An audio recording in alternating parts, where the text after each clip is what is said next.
Adam Peaty shared silver in the 100-metre breaststroke. An emotional Peaty spoke to talkSPORT afterwards and was asked what he had taken to finish in the medals again. Everything, every cell in my body, And I think that's why it's true joy, because I couldn't have done it any other way. And again, these are happy tears because there is no other way to do it. And I think that anyone that's had children, everyone that's, trying to have a family but trying to get a balance in their work, this is what it's about.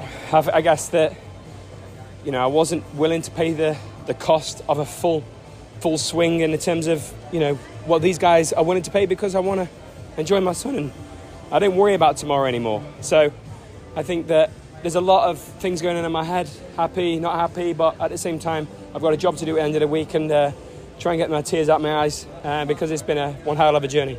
Yeah, yesterday silver for Peaty is his 6th medal at the Olympics. 3 golds, 3 silvers. He also holds 14 fastest 100-metre breaststroke times in history. It's unbelievable. Let's get more on Adam Peaty's silver medal now. Alice Deering is an Olympic marathon swimmer, and Mark Stowe is the former coach of another Team GB swimmer, Matt Richards. They both join us now. Morning, lads.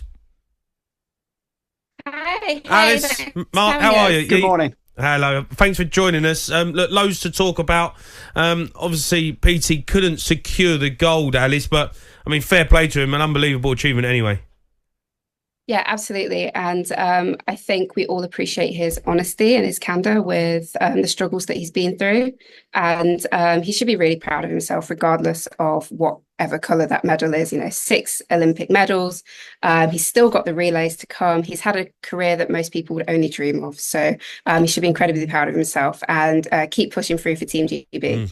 So the relay team he's in, have they got a chance of winning it? Oh, that's a heavy question. Just because the USA team are just so dominant. They're such a good team. We have an incredible team as well, with Ollie Morgan, Matt Richards, who will probably do the freestyle leg, James Guy, and maybe the fly, or maybe with Jacob Peters. To be fair, we have a lot of combinations that this team can run. So there's a lot of potential with it. But I think medal, definitely. Gold medal, is just, America's just so dominant. Okay. Mark, got to ask you, you're obviously the coach of the swimmers. You got Matt Richards, and, just talk me through Adam Peaty in terms of the training to get to this moment, to get yourself in peak condition for that one moment, and he loses by 0.02 seconds. I mean, heartbreaking, but an unbelievable achievement, and he must be proud of himself. He's been through a lot as well, hasn't he? He should be immensely proud of what he did last night. Yes, he's been through some issues over the last few years, but irrespective of that, a silver medal at Olympic Games, 6 in total, 2 golds. It's just an unbelievable career. The man is a legend, and nothing that happened tonight, being pipped by 200ths of a second, will ever change the legacy he has created for himself, aquatics, GB, and world swimming. You said it a minute ago, the 14 fastest times in the world. Incredible. I don't think if anybody's ever done that. It's just an extraordinary performance. And as you played in your interview, the sacrifices he's had to make, not just in terms of the training, but with his family. Anybody outside the sport will not realise the sacrifice that is required. It is real. And hats off to him. Adam Peaty, you're a legend. We're very proud of you. And that doesn't change with the silver medal or the gold one. Yeah, I mean, in terms of GB, the team, the swimming, still got loads to look forward to. You talking about Matt Richards, he reached the final of the 200-metre swimming last night. So still chances for gold?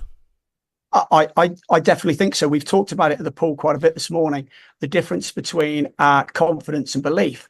My confidence is not quite as high as it was this morning as it going into last night. He wasn't quite as strong and dominant as we hoped he would be, but he's got a lane in that final. And if you've got a lane, you've got a chance. It's going to be like Adam Peaty's race. It's going to be won by hundredths and tenths of a second. Nobody's going to dominate it like Leon Monchon did in the 400 medley. Matt's got an incredible track record of winning close finishes. The confidence is a little bit less than it was maybe, but the self-belief that he has will not change. He is an amazing competitor. His determination and willpower is phenomenal. That's what makes him so special. And with Duncan Scott, one of the greatest swimmers Britain has ever had, along with Adam Peaty in that final, we've got two real life prospects of getting a medal. It could go to any one of those 8 men. It really could. It's going to be a phenomenal race. It's going to be very exciting to watch. We're all going to be on the edge of our seats and screaming at TVs and radios around the country. From a coaching point of view, though, I was watching. Obviously, it's a blanket finish last night. Can they actually see where they are coming up to the wall? And what you coach them? Is there a set routine in the last 20 metres where they're taught how to get to the wall first? Well, I haven't coached Matt for eight years since he left the club. But you would try and encourage the swimmers to finish last 5 meters, certainly head down, no breathing, and try and aim to finish on a full stroke, arm fully extended, without any deceleration into that wall. They will be able to see the people around them slightly. They will have awareness of where they are. 200ths of a second, I'm not convinced they know that, but they can see what's going on around them a little bit, and they will bury themselves to get that finish. And Matt has a really good track record, as I say, of doing that. He did that at the Olympic trials. He only won the 100 and 200 free by a few hundredths of a second. Hopefully he can do that tonight. And as I say, Duncan Scott's in there as well. Both of them will do Aquatics GB proud. Yeah. Alice, got to ask you, the National Lottery has invested heavily in aquatics across the country in all levels, over 140 million since 1997. How vital is it that the lottery funding is still there for the future of the sport?